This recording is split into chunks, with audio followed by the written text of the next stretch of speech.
श्री सरस्वत्यै नमः। ओम श्री गुरुभ्यो नमः। ओम समस्तजनकल्याणे निरतं करुणामयं नमामि चिन्मयं देवं सद्गुरुं ब्रह्मविद्वरं सद्गुरुं ब्रह्मविद्वरम्।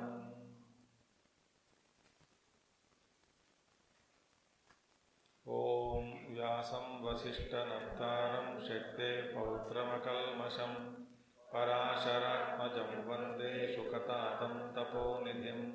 व्यासाय विष्णुरूपाय व्यासरूपाय विष्णवे नमो वै ब्रह्मनिधये वासिष्ठाय नमो नमः। वसुदेवसुतं देवं कंसचाणूरमर्दनं देवकी परमानन्दं कृष्णं वन्दे जगद्गुरुं कृष्णं वन्दे जगद्गुरुम्।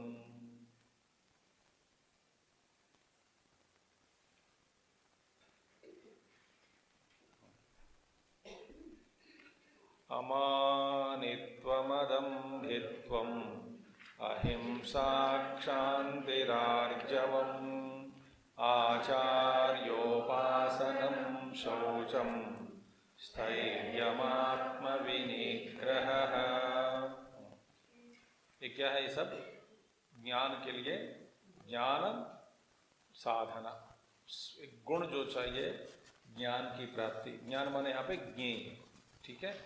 तो उसमें 20 गुण साधन समुदाय सामग्री बताएंगे। इसमें हमने कितने देखा कल?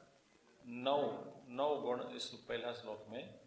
अभी 8वां श्लोक में 3 गुण बताएंगे, 3 मूल्य, साधन योग्य, साधन संपत्ति, साधन सामग्री। तो भगवान कहते हैं इंद्रियार्थेषु वैराग्यम्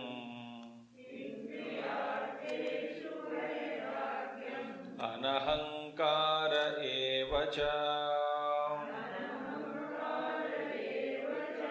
जन्म मृत्यु जरा व्याधि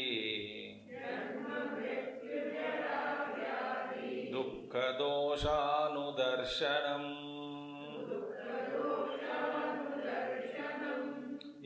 इंद्रियार्थेषु वैराग्यम् अनहंकार एव च जन्म मृत्यु जरा व्याधि दुःख दोषानुदर्शनम्।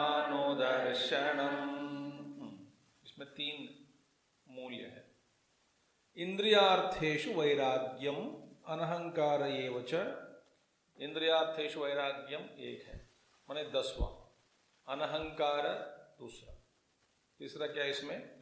जन्म मृत्यु जरा व्याधि दुःख दोषानुदर्शनम, एक मूल्य, एक गुण। तो भगवान का भाष्य हम देखते हैं। इंद्रियार्थेषु शब्दादिषु दृष्ट अदृष्टेषु भोगेषु विराग भावो वैराग्यम।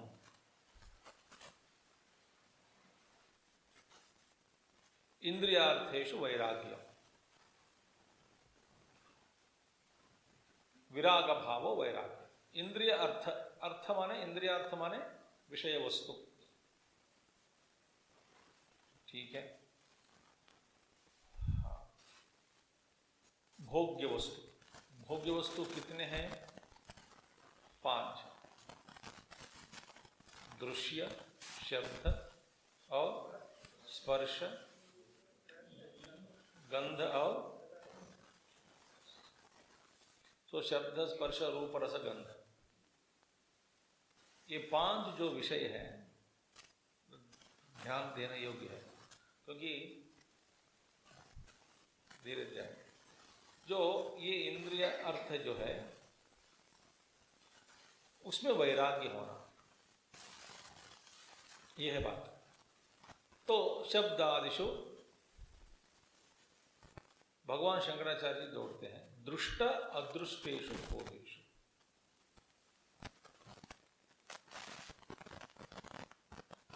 सबसे पहली बात है, उपनिषद कहते हैं, उपनिषद में परांचकानि व्युतृणत स्वयंभू परांग पश्यति नान्तरात्। हमारे जो इंद्रिय हैं, इंद्रिय बहिर्मुखी है, इनके मुख बाहर की ओर है। तो व्यवहार में हमारा इंद्रिय बहिर्मुखी है, इसीलिए बाह्य जो अर्थ है माने विषय वस्तु, उन्हीं को ये इंद्रियों द्वारा ग्रहण करते रहते हैं। क्योंकि बाहर की ओर अपने मुंह टेढ़ा करके, टेढ़ा माने बस मुंह बना के रखे हैं, 5 हैं। किसने बनाया? बाहर फिक्स करके, बाहर मोड़ के ब्रह्मा जी ने। तो स्वतः ये इंद्रियां जो है बाहर की ओर ही देखते रहते हैं, ये इनका स्वभाव है। ठीक है। और ये स्वभाव सिद्ध जो है, भगवान कहते हैं पहले इसमें 2-3 विषय हैं। पहला है इंद्रियार्थेषु शब्द स्पर्श रूप रसगंध 5, दृष्ट अदृष्टेषु भोगेषु, 2 तरह के भोग है, दृष्ट भोग और अदृष्ट भोग। दृष्ट माने जो आपने आंखों के सामने या कान के सामने आ गए हो, तो आप चाहते हैं इसका हम भोग करें, इससे हम कुछ आनंद प्राप्त करें, तो दृष्ट भोग हो गया। ठीक है। अदृष्ट माने जो दिखता नहीं, इसमें भी हम 2-3 अर्थ निकाल सकते हैं। एक है अदृष्ट माने कभी सुनी नहीं, कभी देखा नहीं, मगर कोई आके हमको उस एक ऐसा वस्तु के साथ हमारा परिचय किया है कि ऐसा ये वस्तु है, हमने कहाँ वहाँ देखा, ये अच्छे सुनने लायक है, बड़ा अच्छा रोमांचक संगीत वहाँ पे है, या तो अच्छा दृश्य है, तो वो पदार्थ वहाँ पे जो खाने योग्य है होटल में, अच्छा लगता है, तो हमने भोग नहीं किया, कोई आके मेरे कान में डाल दिया, वो मैंने फिल्म देख के आई है, बढ़िया है फिल्म, अच्छी फिल्म है, देखिए वो दृश्य बड़ा दृश्य अच्छा है, देखना चाहिए आपको। तो ऐसे लोग पहले ही हमारे सामने जितने भी वस्तु उपस्थित है उनके प्रति हमारा मन भाग रहा है, इंद्रिय बहिर्मुख हो गया।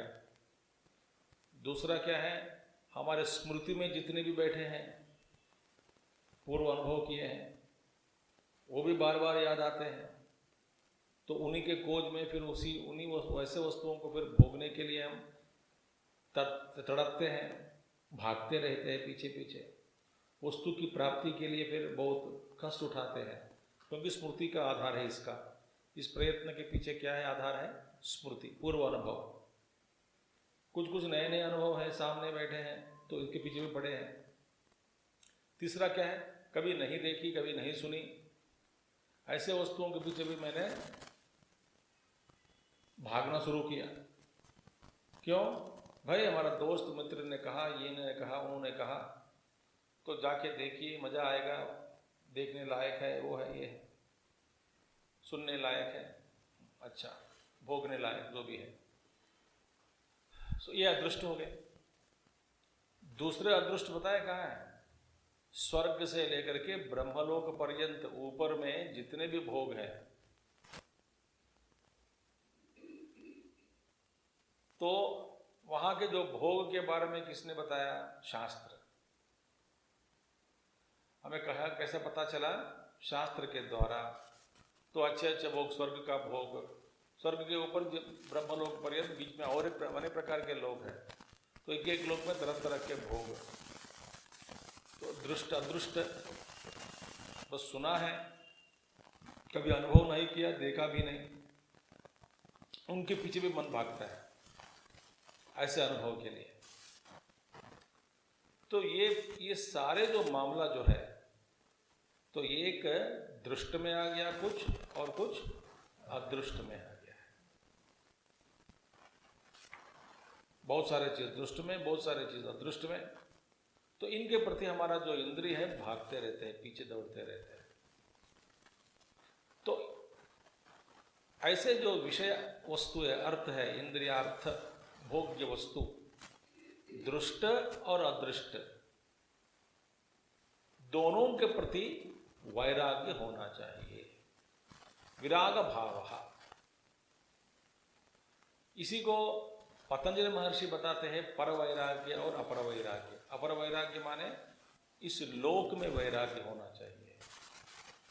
कई लोगों को अपर वैराग्य हो गया माने बस ये दुनिया में बहुत कुछ देख लिया, सुन लिया, भोग लिया और कुछ नहीं है।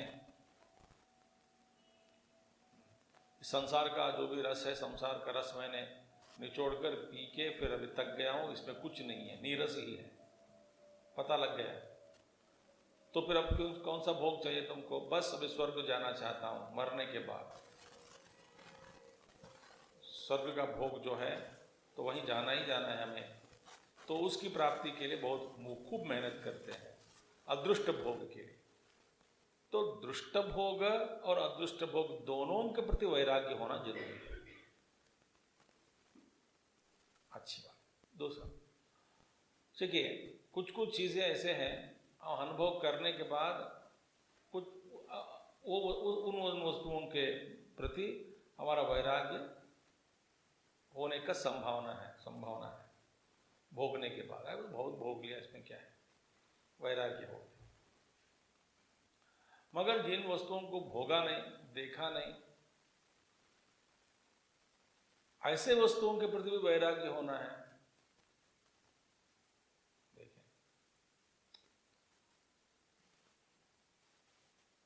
ये बहुत बड़ा कठिन है। अब इसका मैं आपको एक ही परीक्षा देता हूं। परीक्षा माने अपने लिए परीक्षा है।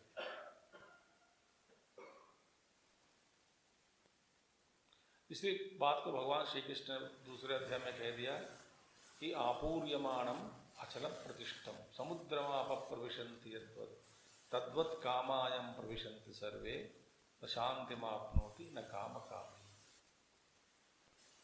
कुछ लोग सारे और पानी ही पानी है।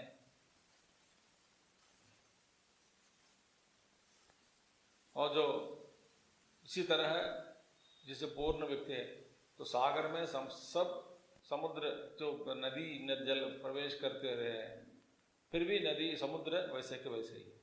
समुद्रमाप प्रविशन्ति यद्वत् तद्वत् कामायम प्रविशन्ति सर्वे। इसी तरह सारे काम अंदर प्रवेश करते हैं, मगर तो भी समुद्र जैसा वह ये सारे जो कामनाएं अंदर प्रवेश करने के बाद भी कोई प्रभाव नहीं पड़ता अंतःकरण में। वो अंतःकरण की जो शांति जो है वैसे के वैसे ही है। जैसे कि सारे अंदर गए, गायब हो गए,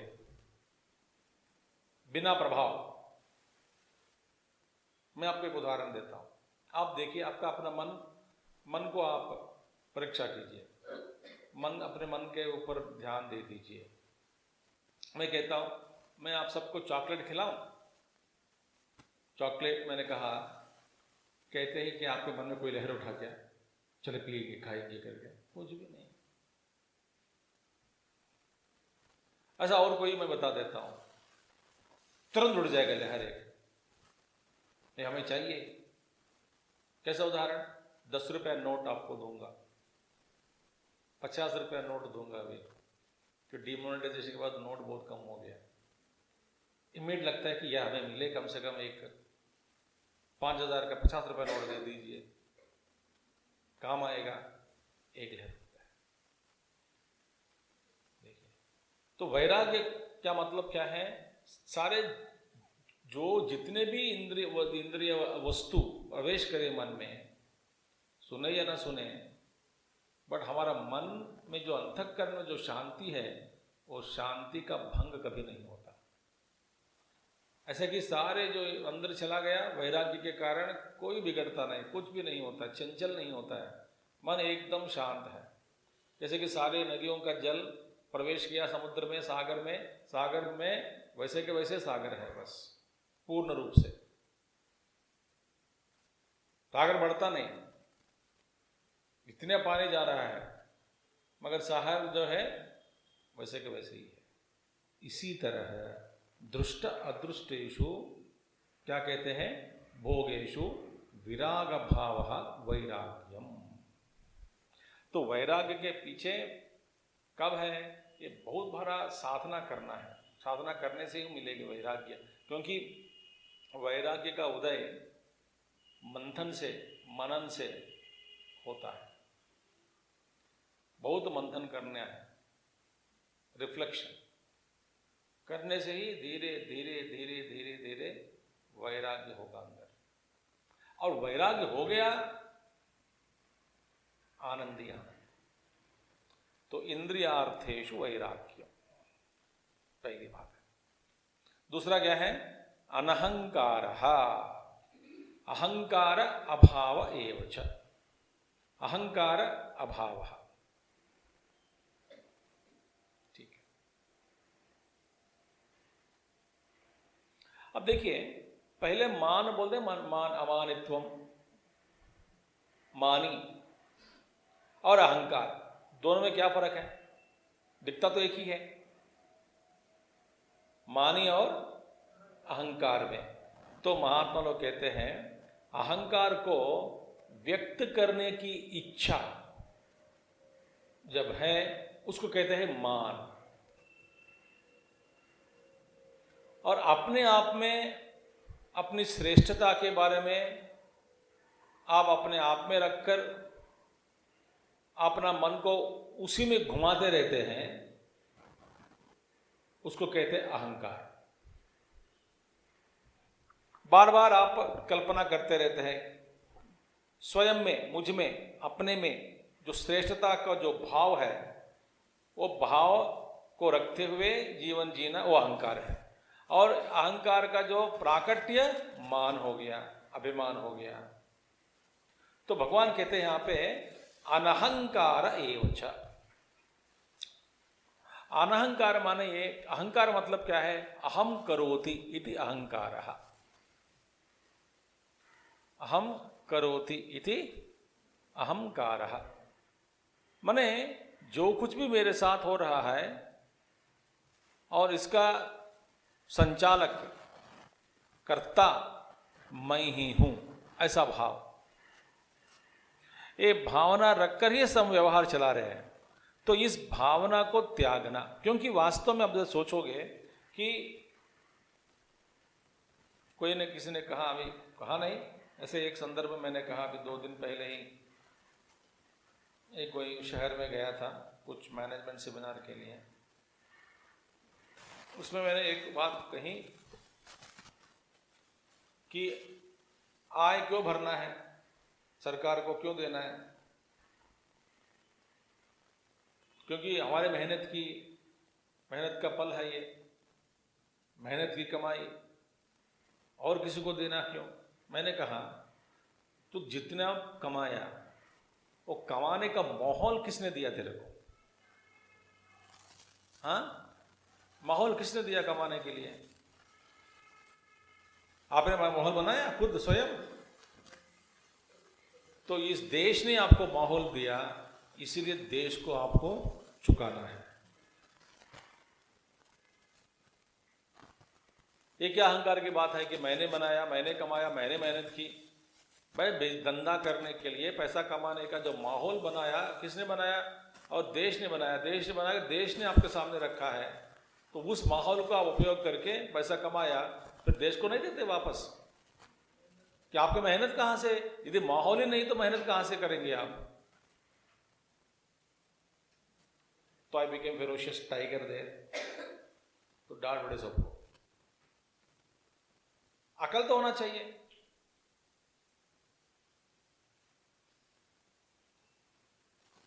तो ये अहंकार है। मैं खुद ही करता हूं, मेरे द्वारा। भाई ये सब किसने दिया? शरीर किसने दिया? मन किसने दिया? बुद्धि किसने दी? कहां से अहंकार है? अपना कुछ भी नहीं है, इसलिए अहंकार मिथ्या है। तो भाव ही मिथ्या है। क्योंकि गुरुदेव बार बार कहते थे कि क्योंकि वासनाएं हैं, इसलिए हम ऐसा व्यवहार करते हैं। ये वासना ही नहीं है तो अहंकार कहां से? आपके सुनने की वासना है, मुझे बोलने की वासना है जो है, इसलिए हम दोनों यहां पर आपस में बैठे हैं आमने सामने।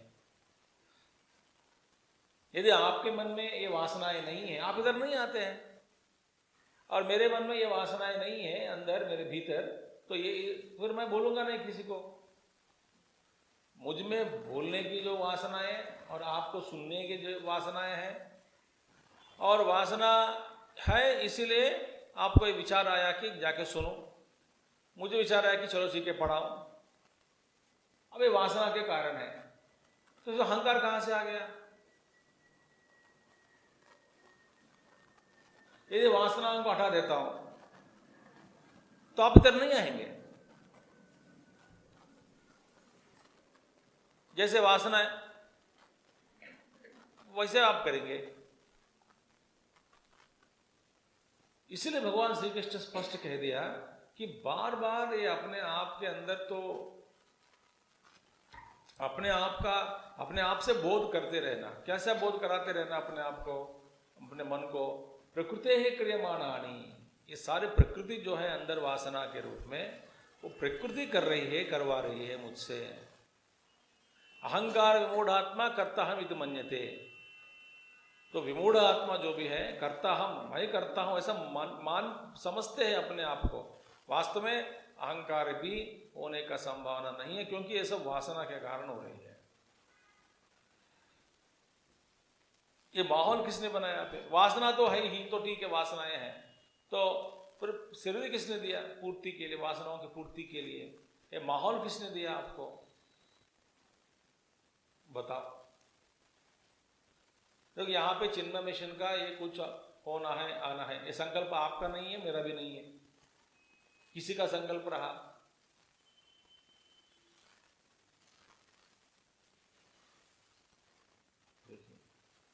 संकल्प और किसी का था कुछ साल पहले, 20-25 साल पहले, तो कई लोग मेहनत किए, कई लोग चले गए, कुछ लोग मर भी गए। तो इसमें हमारे महत्व बुद्ध कहां से आएगी?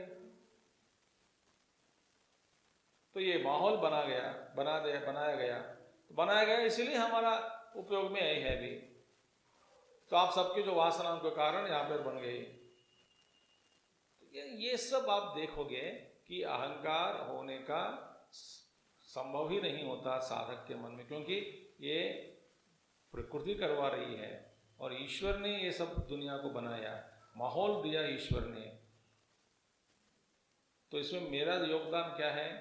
कुछ भी नहीं है। उल्टा मैं ईश्वर को धन्यवाद ज्ञापन करना है। क्यों? क्योंकि जैसे मेरे इच्छाएं बहुत है, इच्छाओं की पूर्ति के लिए भगवान ने माहौल दिया है, इसीलिए प्रभु आपको धन्यवाद। और कहते हैं कि पर अगले जन्म में, अरे अगले जन्म में देने वाला कौन है? कि भरोसा देखो ईश्वर के ऊपर आप सबकी। अगले जन्म में मैं वहां जन्म लूंगा, यहां मैं जन्म लूंगा, अगले जन्म की बातें हम करते हैं, क्या भरोसा है आपको?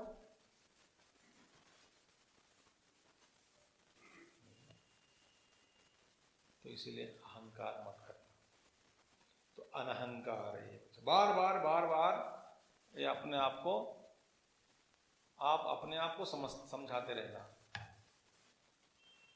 दोहराते रहना, मानस बोध करवाते रहना, कराते रहना। ठीक है? अहंकार भाव जन्म मृत्यु जरा व्याधि दुख दोषानुदर्शनम। भगवान कहते हैं जन्म और वो नेक्स्ट गन क्या है?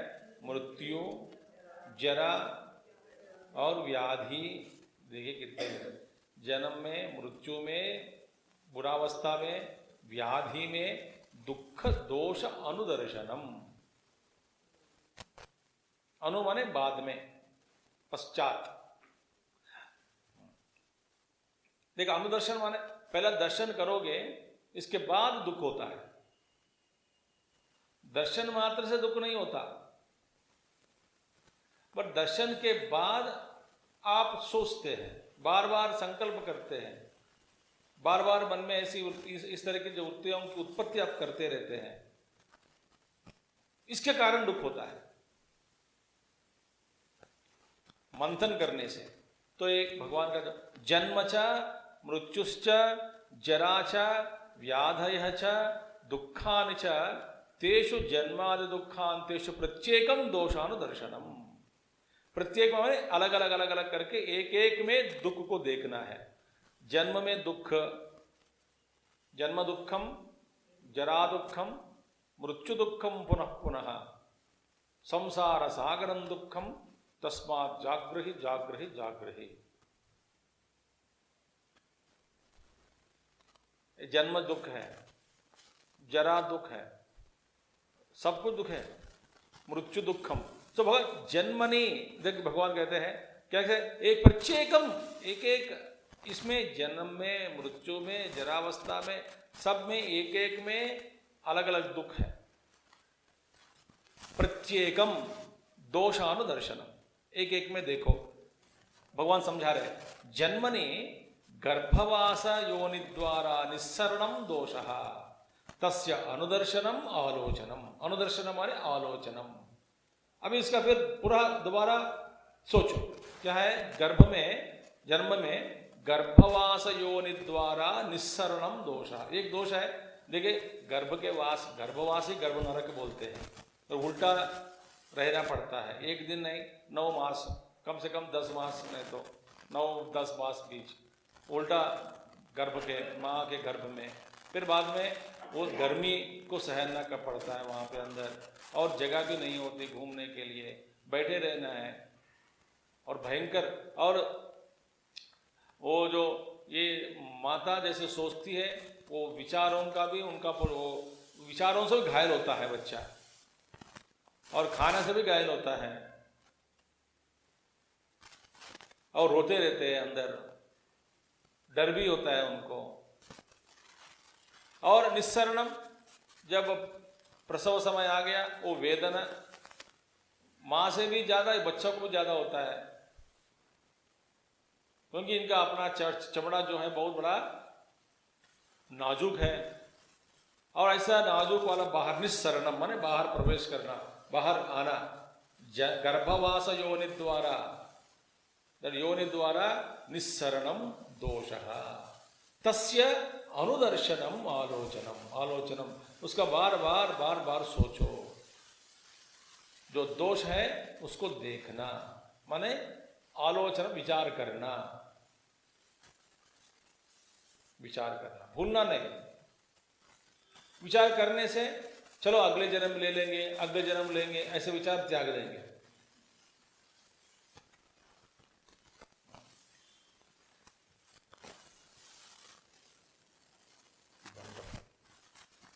तस्य अनुदर्शनम आलोचनम तथा मृत्यु दोषानुदर्शनम। मृत्यु में भी देखो, मृत्यु का डर, देखिए मृत्यु में क्या होता है, मृत्यु में इतने सारे जो लोगों के साथ, वस्तुओं के साथ हम अपना संबंध को बना के रखते हैं, वो दृढ़ बन गया संबंध, प्यार से गले मिलते रहते हैं, और तुम्हारे बिना मैं नहीं रह सकता हूं, घर बिना, वस्तु बिना, आपके बिना, लोगों के बिना, पत्नी पति बच्चे परिवार के बिना, दोस्तों के बिना, हाय राम।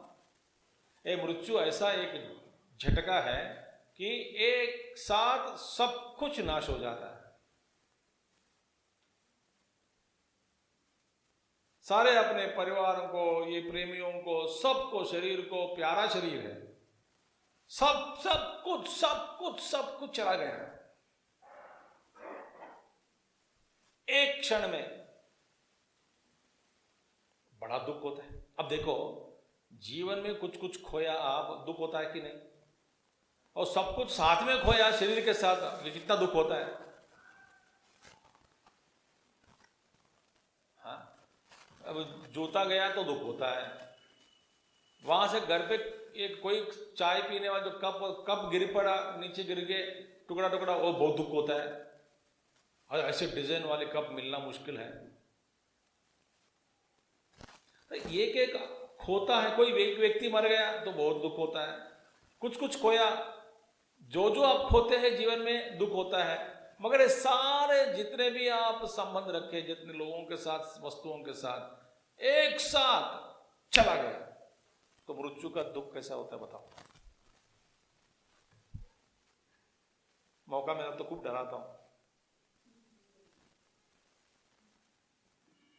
और संत केशवदास जी कहते हैं, जो लोग संबंध इस दुनिया के साथ प्रेम के बंधन में बैठे हैं और व्यक्तियों के साथ, भगवान कहते हैं आगे हविष्यों के बारे में, तो ऐसा गठबंधन जैसा, नहीं तो ये प्रेम के आलिंगन में बैठे हैं दुनिया के साथ, और उनको जब शरीर छोड़ते समय ऐसा दुख होता है। कैसे दुख होता है वो बहुत उदाहरण देते हैं। ऐसे एक ही कागज ले लो, एक कागज को आप चीर कर, कैसा, पाड़ना नहीं, चीरना, चीर कर ऐसा कि दो निकाला, मतलब जैसे कि एक ही कागज में जैसे कि दो कागज ज्वाइन किया है, समझो, बीच में से आप इन कागज सेपरेट करोगे, कितना दुख होता है चीरते समय।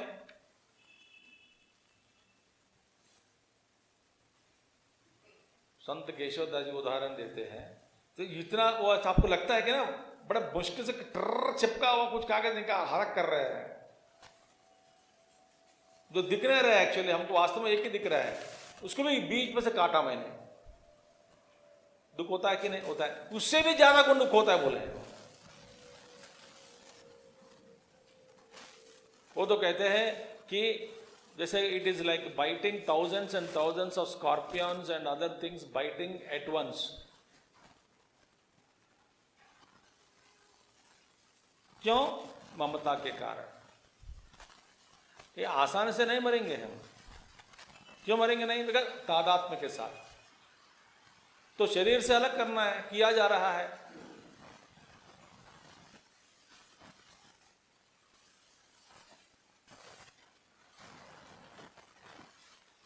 आप सोचते हैं हाँ मन में मैं तैयार हूं, कोई चिंता नहीं भाई, कोई चिंता नहीं, हाँ कोई चिंता नहीं, कुछ भी हो जाए ठीक है। कोई घर वाले मर गए तो फिर कहते हैं नहीं नहीं मेरी मृत्यु ठीक है, मैं दूसरों की मृत्यु में देख सकता हूं। बात पास मत करो। जिस वस्तु के साथ, व्यक्ति के साथ आपका संबंध हो गया, वो खोने के बाद ही पता लगता है कि आपका दुख कितना है, पहले नहीं होता है।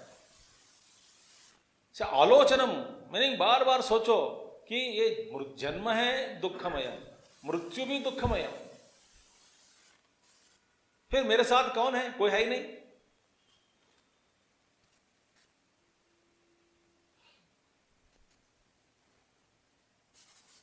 इसलिए मां कुरु धन जन यौवन गर्वम हरति निमेषा काल सर्वम। मां कुरु धन गर्व, जन गर्व, यौवन गर्व,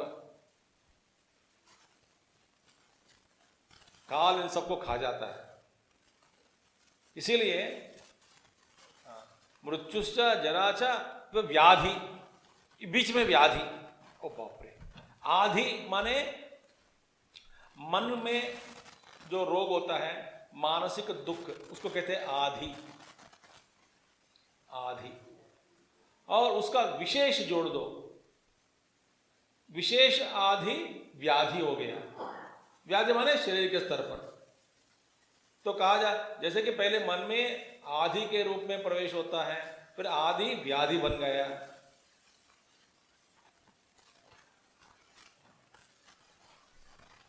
बहुत सारे रोग ऐसे हैं, तो पहले मन में शुरू होता है, फिर मन से फिर शरीर तक उतर जाता है। तो व्याधि, अनेक प्रकार के व्याधि। अरे भैया, जन्म दुख, मृत्यु दुख, अच्छा बीच में सुख है क्या? नहीं, बिल्कुल नहीं, दुख ही दुख है।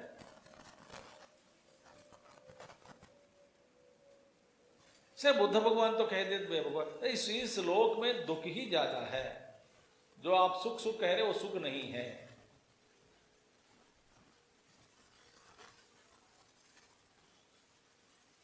इसे उनको इतना वैराग्य हो गया।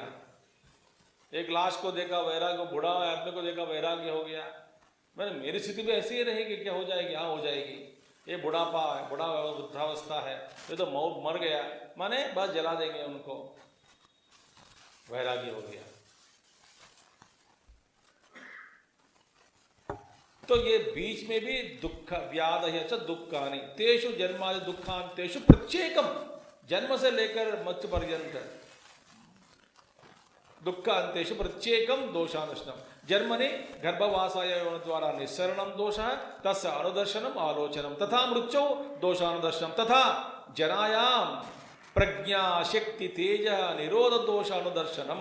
जरावस्था में क्या होता है?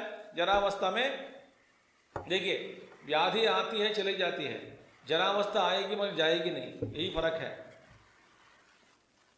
कई लोग सोचते हैं जरावस्था ही व्याधि है, नहीं नहीं, व्याधि अलग है, जरावस्था अलग है। बुढ़ापा में बुढ़ापा आता है और जाएगा नहीं, वो रहेगा। व्याधि आ सकती है और जा भी सकती है, जाएगी भी। तो यहां पे भगवान कह रहे हैं तथा जरायाम, जरा में क्या हो? प्रज्ञा शक्ति तेज निरोध। प्रज्ञा का तिरोभाव, प्रज्ञा भूल जाते हैं, हमने ऐसा कहा क्या, कैसा सोचना है, निर्णय कैसा लेना है, प्रज्ञा शक्ति गई। प्रज्ञा शक्ति शक्ति भी गया, शारीरिक शक्ति भी। तेज निरोध दोष, देखिए ये सब तिरस्कार रूप दोष देखना। निरोध दोषानुदर्शनम, और कोई चाहता भी नहीं हमको उस बुढ़ापावस्था में। हम सोचते हैं कि सारे लोग हमारे सामने बैठे रहे, कोई बैठता नहीं। जरा सोचो, जहां आप है वहां कोई नहीं रहता, उस कमरे में सब लोग छोड़ देते हैं आपको। जरा देखो, आप जिस कमरे में बैठते हैं सारे परिवार सदस्य उस कमरे से दूसरे कमरे में बैठक लगाते हैं वहां पे। फिर आप उठकर वहां जाएंगे, एक एक करके वहां से छोड़ जाएंगे सब लोग, फिर यहां पे दूसरे कमरे में बैठ जाएंगे।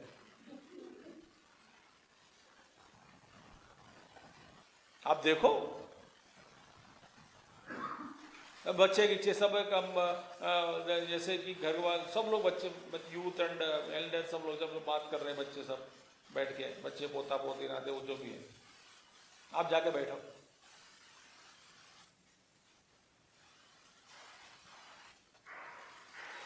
Nobody likes you, nobody wants the old people.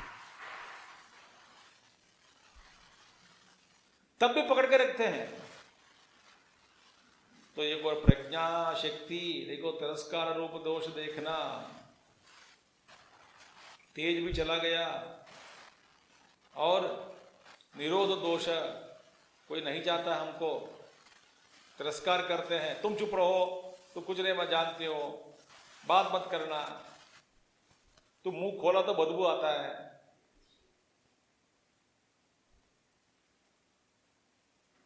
ये आजकल जमाना अलग है, आपकी जमाना अलग था, आपके समय में, उस समय का जमाना अलग था, आज का समय जमाना अलग है।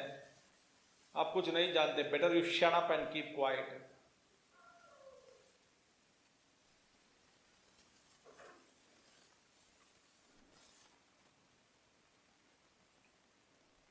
तो देखते हैं कि ये लोग अज्ञानी हैं या कई बार मेरे साथ ऐसा होता है, कभी कुछ लोग बोलते हैं which language you are comfortable in, आप हिंदी में अंग्रेजी में आर यू कंफर्टेबल, मुझसे पूछते हैं।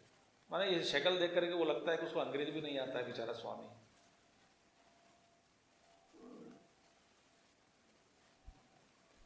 और बताता हूं, एक बार उम्र में आप बढ़ते रहेंगे, उम्र में लोग भी आपसे ज्यादा आर्गुमेंट करते रहेंगे, क्यों आप सही हो सकता है तो भी आपको विश्वास नहीं रखते लोग, जब तक आप प्रूव नहीं करोगे। ये दुनिया का ये स्वभाव है।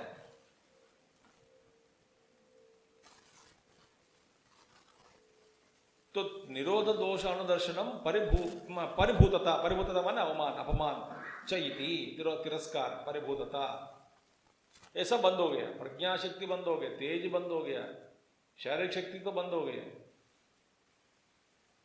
लोग भी फिर तिरस्कार करने लगे। इस अवस्था में आलोचनम, सोचो जरा, इसमें भी दोष है, ये इसका इसका यही बस यही है, यही इसमें दोष है। तथा व्याधिषु शिरोरोगादिषु दोषानुदर्शनम, व्याधि शिरोरोग, हेडेक है, जो भी है, बुखार है, अन्य प्रकार के रोग, दोषानुदर्शनम। शिरोरोगादिषु, शिर माने हेड ना, मेंटल भी लगा दो उसमें अंदर बात, उसमें मेंटल प्रॉब्लम ऑल्सो, शायद भगवान इशारा दे रहे हैं। शिरोरोगादिषु दोषानुदर्शनम, क्या बात करते, क्या करते, क्या नहीं करते, वो समझ नहीं आता। तथा दुखेशु अध्यात्म अधिभूत अधिदैवत निमित्त, और अध्यात्म दुख, अब मैं क्या कहूं, अध्यात्म अंदर का जो दुख है, हाँ, दुखी दुखी दुखी दुखी दुखी दुखी दुखी दुखी हमेशा अंदर। कोई किसी ने अपमान किया, दुख होता है। किसी ने आपको सम्मान नहीं किया तो दुख हो, अपमान तो नहीं किया तो सम्मान भी नहीं किया ना।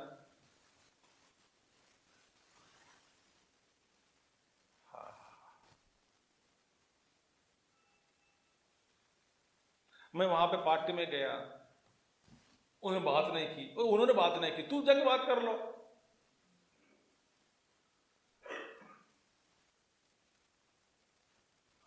ये क्या गर्व, क्या है, अहंकार क्या है?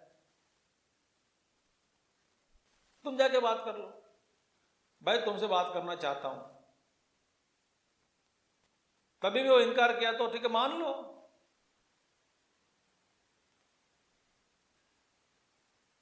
जाने तो दुनिया को भाड़ में, असंगोहम असंगो, ये आलोचनम, ये सोचना चाहिए। और अध्यात्म अधिभूत, अधिभूत बड़े व्यक्तियों के साथ, या न तो बस प्रकृति में कुछ कुछ कुछ होता है। कोई चलते, कोई हल्का धक्का दे तो गिर गए हम, क्योंकि शरीर में जो खड़े रहने की जो शक्ति, ताकत, वो तो चला गया। कोई हल्का सा धक्का दे गिर गए। किसी ने कुछ ज्यादा पानी गर्म ज्यादा हो गया तो फिर सहन नहीं कर सका, ठंडा हो गया तो ठंड हो गया तो उसमें भी सहन नहीं कर सकते हैं। दांत के प्रॉब्लम की वजह से ज्यादा ठंडे खा नहीं सकते, ज्यादा गर्म खा नहीं सकते।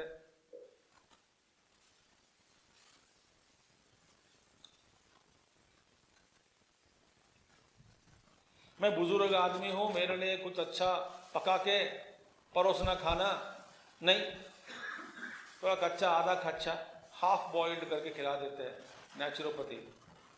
भाड़ में जो देर नेचुरोपैथी, मेरे दांत भी नहीं है, मेरे कैसे चबा के खाऊं?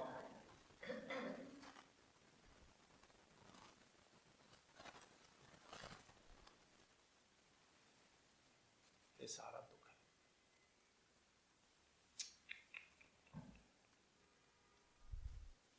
क्या क्या परेशान। अध्यात्म अधिभूत अधिदैव, प्रकृति वैपरीत्य जो किसी के हाथ में नहीं, वो भी हम सहन नहीं कर सकते, सारा दुख है। माने जीव जन्म से लेकर के मृत्यु पर्वत पर पर्यंतम, बीच में भी, हर समय में भी दुख ही दुख हम भोग रहे हैं। भगवान कहते हैं जन्म मृत्यु जरा व्याधि दुख दोषानुदर्शनम। पहला ये सब देखा, जन्म को देखा, देखने मात्र से दुख नहीं होता, मगर जरा थोड़ा सोचो फिर लगेगा कि इसमें दुख है। ऐसा देखा तो दुख नहीं दिखता, सोचने से ही आपको पता लगेगा कि इसमें दुख है। भगवान आलोचनम माने सोचो, मंथन करो, मनन करो, सोचो।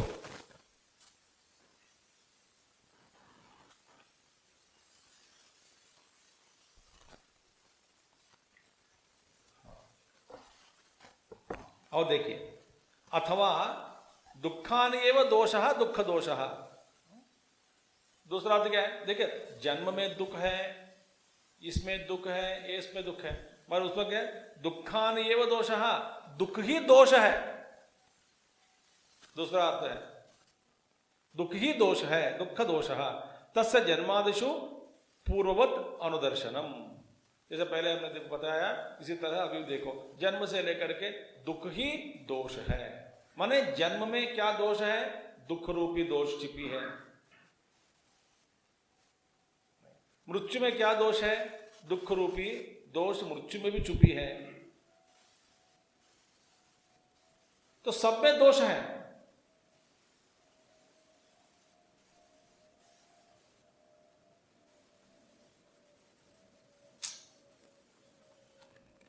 ये जगत परिवर्तनशीलम, शरीर भी परिवर्तन होते रह रहा है। इसमें परिवर्तनशील शरीर में आप इसको पकड़ के रखना चाहता है, रोकना चाहता है। बस स्वास्थ्य में अभी एकदम फिट है, ऐसे रहना है। कैसे रहेगा? कैसे इन कणों अणुओं को, ये जो जितने भी कण हैं शरीर में, इनको पकड़ के रखना है? इसी स्थिति में नहीं होगा। समय में ये सारा बदलता रह रहा है, बदलते जा रहे हैं ये सब। भाई समय में जो स्वाभाविक रूप से बदलता है उसको रोको, ट्राई करो। क्या कौन रोक सकता है? ये भी भ्रम है। ये पदार्थ है भाई, मिट्टी है, जाना ही जाना है एक दिन।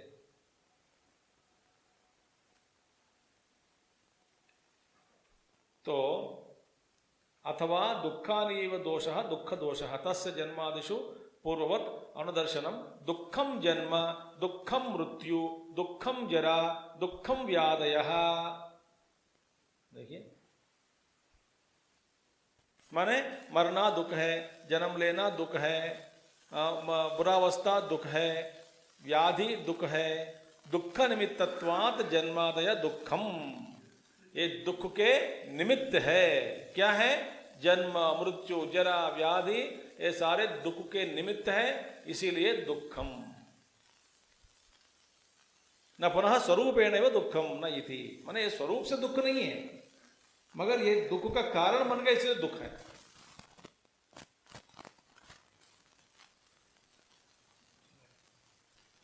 प्रत्येक हर स्थिति में, जन्म से लेकर के मृत्यु तक, सब कुछ दुख का ही कारण है।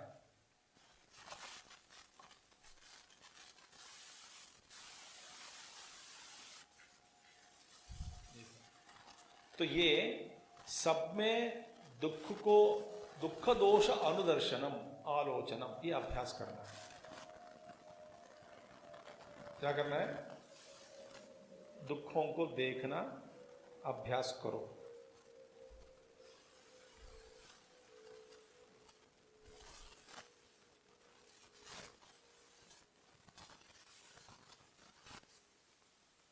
हमारे बेवकूफी ही नहीं तो क्या है कि हम सोचता है कि दुनिया मुझे सुख देता है, बेटा सुख देगा, बेटी सुख देती है, पति पत्नी सुख देंगे, घर परिवार धन दौलत सुख देता है, सुख देती है। सब बकवास, बकवास। हमारी बेवकूफी।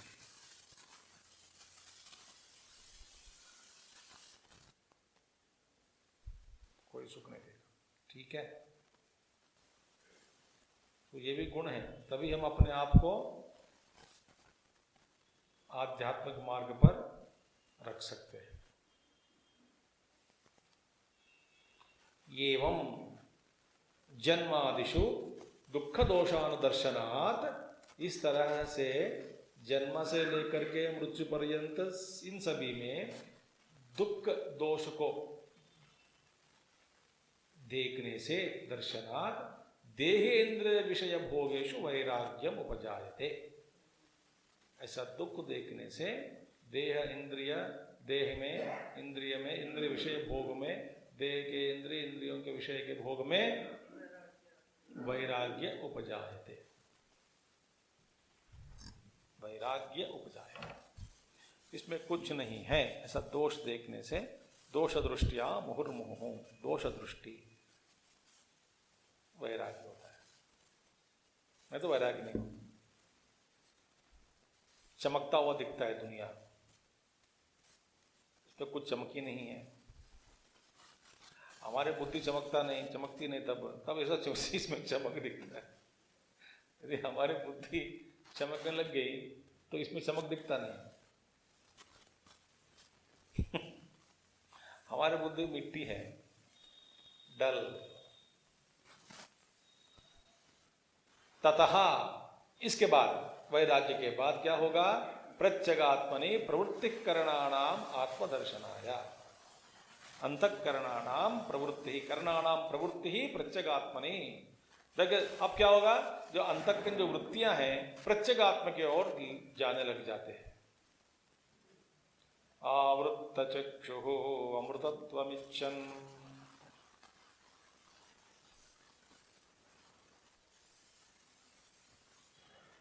सारे वृत्तियां अंदर चले जाती हैं। बढ़िया है। ध्यान का अभ्यास कभी मत छोड़िए।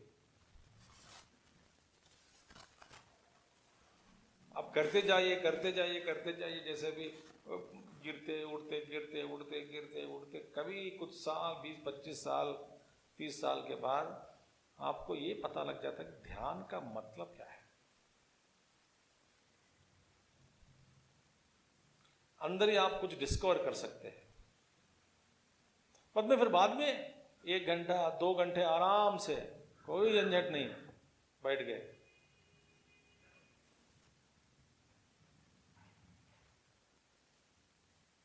एकदम शांत हो जाता है मन।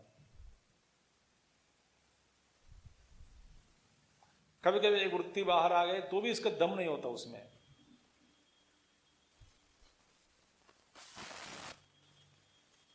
एकदम शांत का अनुभव। उसी को पकड़ के और भी आगे जाना है, और गहरे, और गहरे, और गहरे, और गहराई में, और गहराई में, और गहराई में।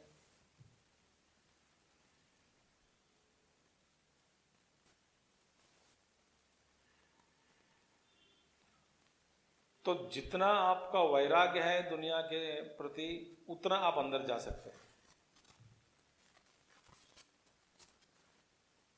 अभी हमारा वैराग्य क्या है? महीने में 1 हफ्ता वैराग्य हम बढ़ा सकते हैं, वही 6:30 से 8 बजे तक। और वैराग्य है, कुछ भी नहीं चाहिए, सत्संग सुनेंगे, वैराग्य।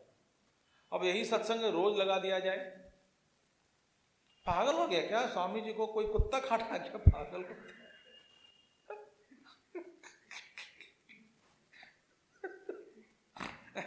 कहाँ काटा होगा?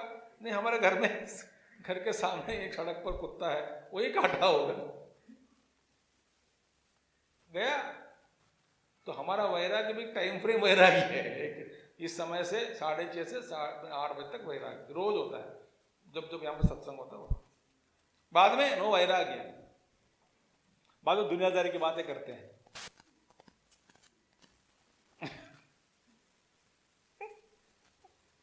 ऊपर अन्य वाचा, बाकी सब बात बंद ही करो बोलते हैं।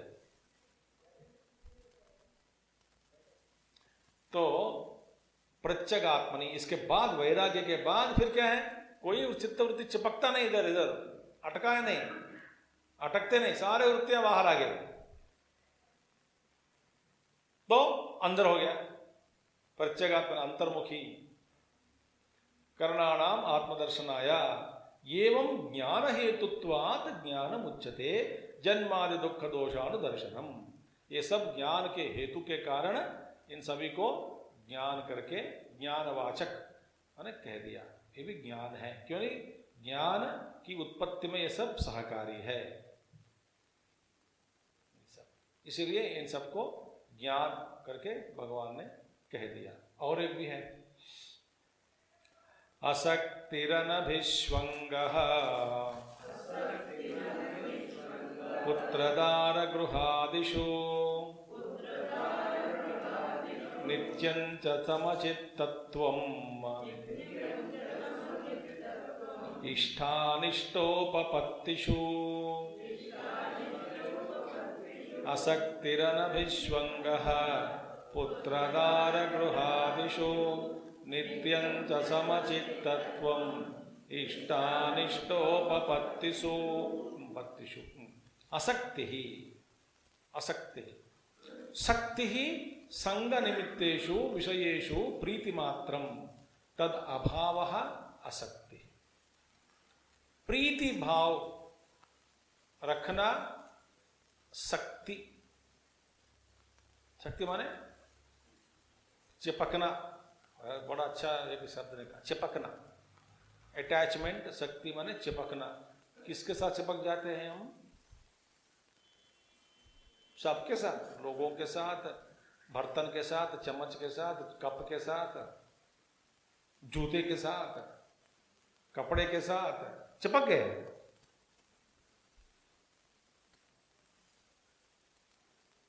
सबके साथ चिपक गए। भाई किसी ने एक कांच की ग्लास ऊपर से हाथ से गिर गया तो मुंह से निकल जाता है, हाँ मैं मर गया। भाई कांच के ग्लास गिरने से हाँ मैं मर गया क्या?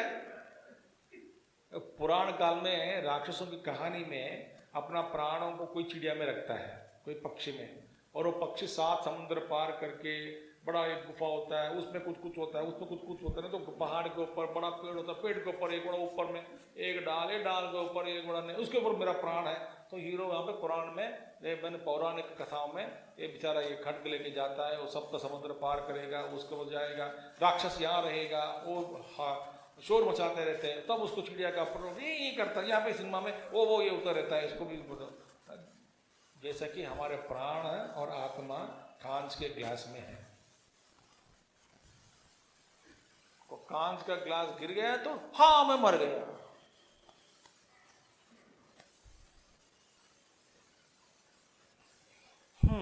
और शक्ति, शक्ति माने ऐसा तादात्म्य, संग निमित्तेषु विषयेषु प्रीति मात्रम।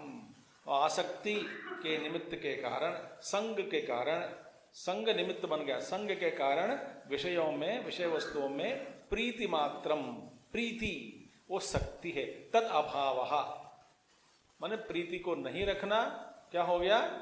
आसक्ति ही, उसका अभाव ही आसक्ति। और आसक्ति, आसक्त, आसक्त नहीं, आसक्ति माने कोई सक्त भाव नहीं, संग भाव नहीं है, आसक्ति। और दूसरा क्या है? अनभिष्वंगः, दूसरा एक और शक्ति हो गए अनभिष्वंगः। अनभिष्वंगः माने अभिष्वंग अभावः। अभिष्वंगः माने नाम सक्त विशेष एव अनन्य आत्म भावना लक्षणः। एक और शक्ति है और अनन्य भाव। अनन्य भाव माने जैसे कि शक्ति, संग, संग भाव, और इसमें बहुत ज्यादा दूर हो गया, बहुत गहरे में चला गया ये संबंध, तो फिर क्या है? अभिष्वंग हो गया। अभिष्वंग माने क्या हुआ? माने जिसके साथ मेरा अभिष्वंग होता है, माने जैसा वो व्यक्ति वैसा मैं हूं। वो दुखी है तो मैं दुखी हूं, वो रोता है तो मैं रोता हूं। चलो मैं आपको उदाहरण देता हूं। सिनेमा में आप अभिष्वंग के कारण हीरो लात मारता है तो आप भी लात मारते हैं, आगे बैठे जो भी है वो पीछे मुड़कर बोलते हैं क्यों मारा? Sorry sorry. क्यों? अभिष्वंग के कारण। चुप नहीं बैठ सकते। हीरोइन के साथ हीरोइन को गुस्सा कर दो तो हीरोइन, पति पत्नी दोनों देख रहे थे, वहां पे पिक्चर में पत्नी ने पति को दी एक स्लैप, यहाँ बैठे बैठे ये भी पति को दी बगल में स्लैप। बोले क्यों मारा? वहां उसने मारी तो मैं मार। ये है अभिष्वंग, अत्यंत प्रेम के कारण। बोले तुम्हारे बिना फिर जिंदगी मेरी नहीं रहेगी।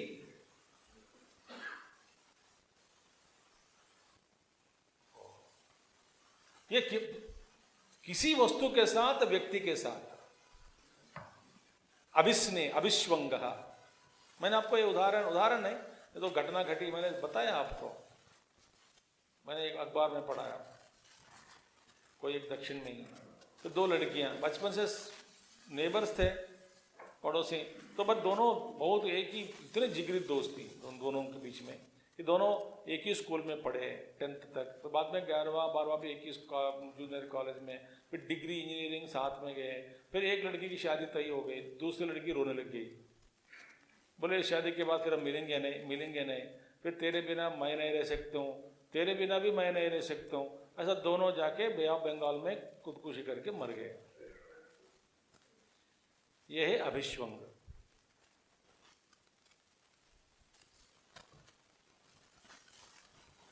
ये क्या दोस्ती है?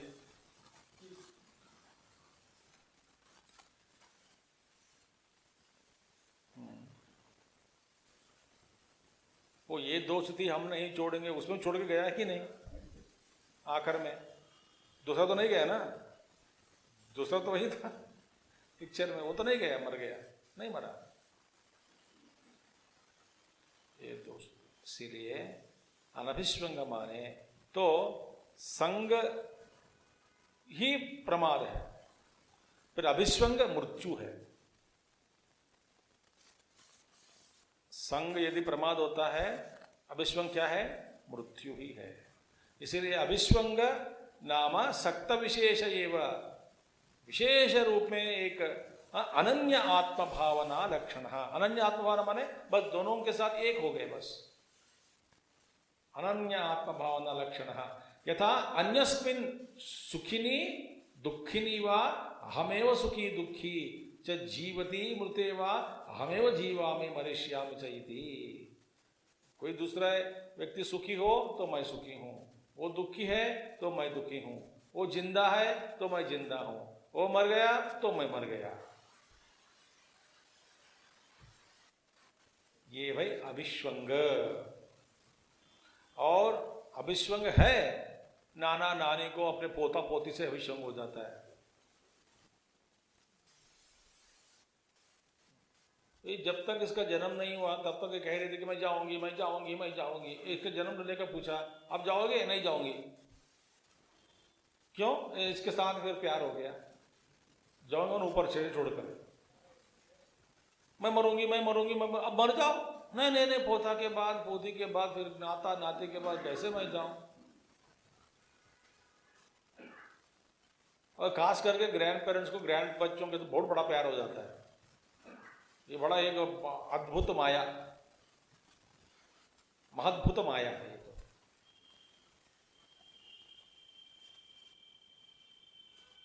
बकवास। वैराग्य ही वैराग्य है, वही हमारा साधक के लिए रक्षक है। देखिए क्वालिटी आहा, किसमें ये सब आसक्ति शक्ति और अभिष्वंग किसमें होता है? पुत्र दार गृहादिषु, पुत्रेषु दारेषु गृहेषु। दार माने पत्नी, गृह माने गृह, पुत्र माने पुत्र। तो पत्नी पुत्र और गृह, बस घर के प्रति, गृहिणी के प्रति और बच्चों के प्रति, इन दोनों के प्रति, या पति के प्रति, बच्चों के प्रति, घर के प्रति। पति बच्चे घर, पत्नी बच्चे घर, माई और माई स्वीट होम।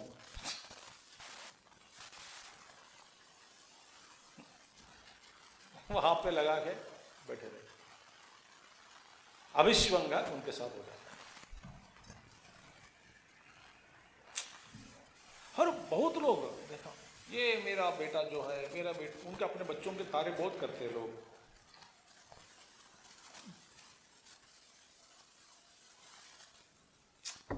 क्या करें भाई, ये सब माया है। तो पुत्रदार, पुत्रेषु दारेषु गृहेषु आदि ग्रहणात् अन्येषु अपि, क्योंकि भगवान कृष्ण पुत्रदार गृह आदिषु बोला ना, आदि माने एक्सेट्रा, एक्सेट्रा माने तीनों नहीं, अन्येषु अपि।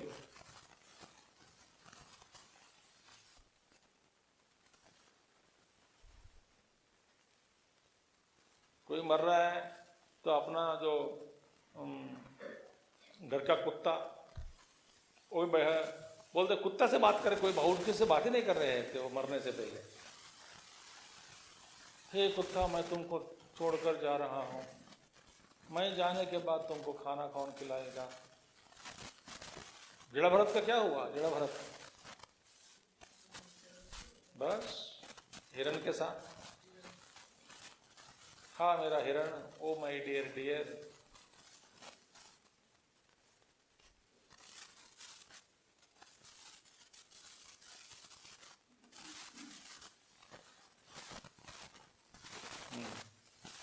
तो पुत्रेषु दारेषु गृहेषु आदि ग्रहणात् अन्येषु अपि अत्यंत इष्टेषु, अत्यंत इष्ट लोग है ना उनके प्रति। एग्जाम्पल, दास वर्गादिषु, नौकरी नौकरानी के प्रति भी प्यार हो जाता है। दास वर्गादिषु अभिष्वंगः।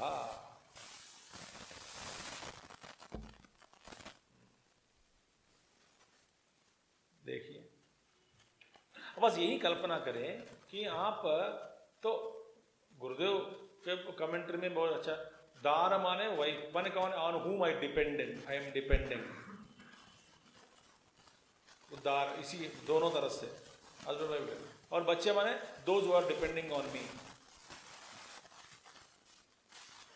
And that which shelters me is my house. So those who are depending on me, those on whom I am depending, and that which is sheltering me, and those who are serving me, dasa vargeshu.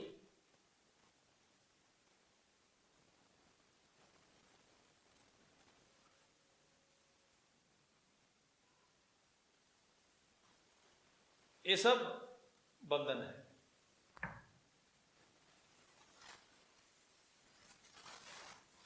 इन सब के प्रति अभिष्वंग हो जाता है।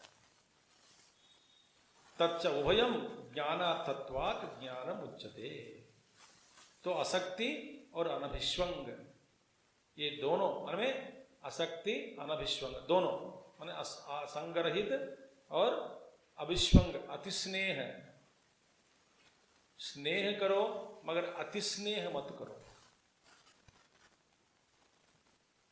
अतिस्नेह माने बस एक हो गया, स्नेह माने ठीक है हम सह यात्री हैं,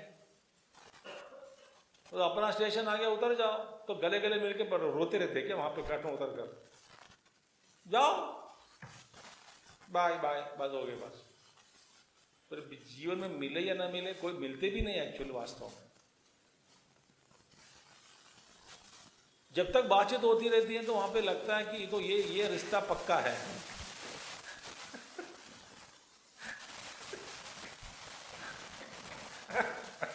ये रिश्ता पक्का है, और इतना पक्का है उतरने के बाद ना आपको आप याद करते हो तो वो याद करेगा।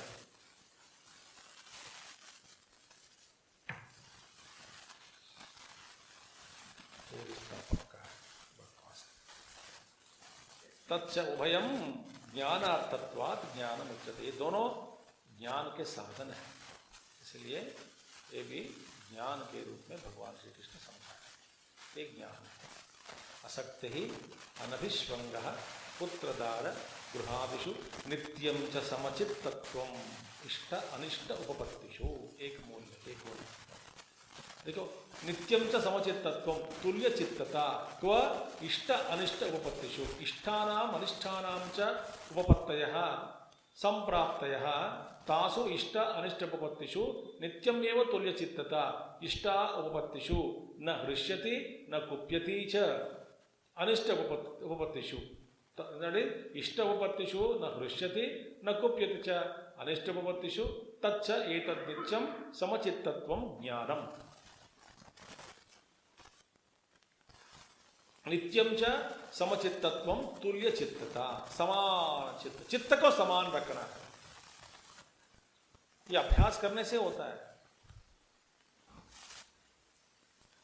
चित्त को समान रखना।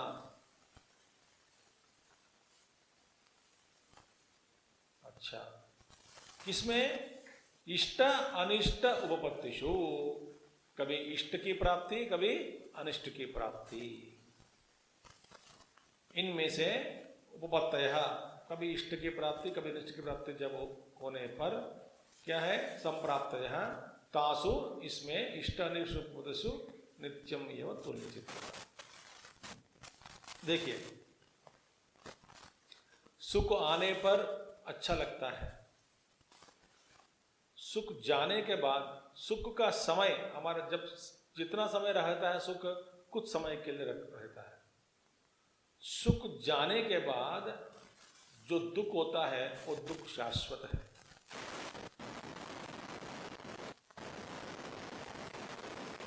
है कि नहीं?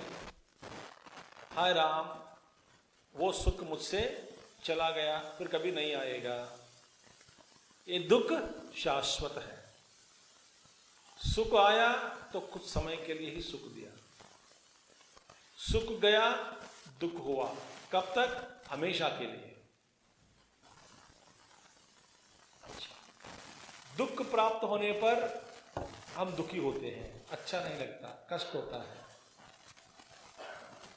दुख कितना समय रहेगा? कुछ समय तक रहेगा। दुख चला गया, सुख है। वह सुख कितना समय रहेगा? शाश्वत रहेगा, माने लंबा समय तक रहेगा। वो दुख तो चला गया ना। जिस समय जो दुख आया, उस समय का जो दुख वो चला गया, कभी नहीं आएगा। तो वो उस समय का जो दुख चला गया, चलने के बाद जो सुख मिली, वो सुख हमेशा के लिए है। तो इसका मतलब क्या है? मतलब यही है, सुख आता है चला जाता है, मगर सुख जाने के बाद जो दुख है वो लंबा समय तक है, कभी नहीं जाता है। दुख आया चला गया, दुख आने पर दुख हुआ, दुख जाने के बाद जो सुख मिला वो तो शाश्वत है। इसका मतलब ये दोनों का स्वभाव एक ही है, माने दुख भी हमेशा काल, सुख भी हमेशा काल। जब दुख गया सुख ही है, जब और सुख गया दुख ही है, दोनों हमेशा है ना। इसके मतलब दोनों समान है, माने समचित्तता।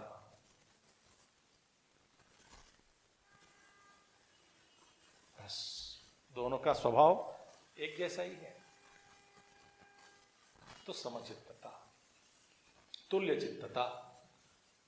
और इष्ट उपपत्तिषु न हृष्यति, ज्यादा शोर मचाता नहीं, न कुप्यति, गुस्सा में नहीं आता है, अनिष्ट वस्तु की प्राप्ति पर गुस्सा नहीं होता, सुख की प्राप्ति पर ज्यादा जॉयफुल, हृष्यति न। तच्च एतद् नित्यं समचित्तत्वं ज्ञानम। ये समचित्तत्व हमेशा है, इसीलिए ये भी ज्ञान ही है। ठीक है, बाकी कल नहीं परसों देखेंगे। कल तो हमारा रंग भरो कंपटीशन है, no class tomorrow evening, so day of tomorrow evening we will meet.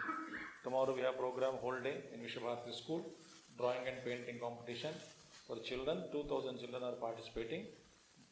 Please come, watch, volunteer, work and participate and get the joy.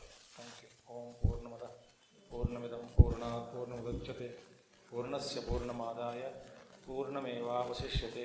Om Shanti Shanti Shanti. Hari Om Shri Gurubhyo Namaha. Hari Om Sadgurunath Maharaj Ki Jai.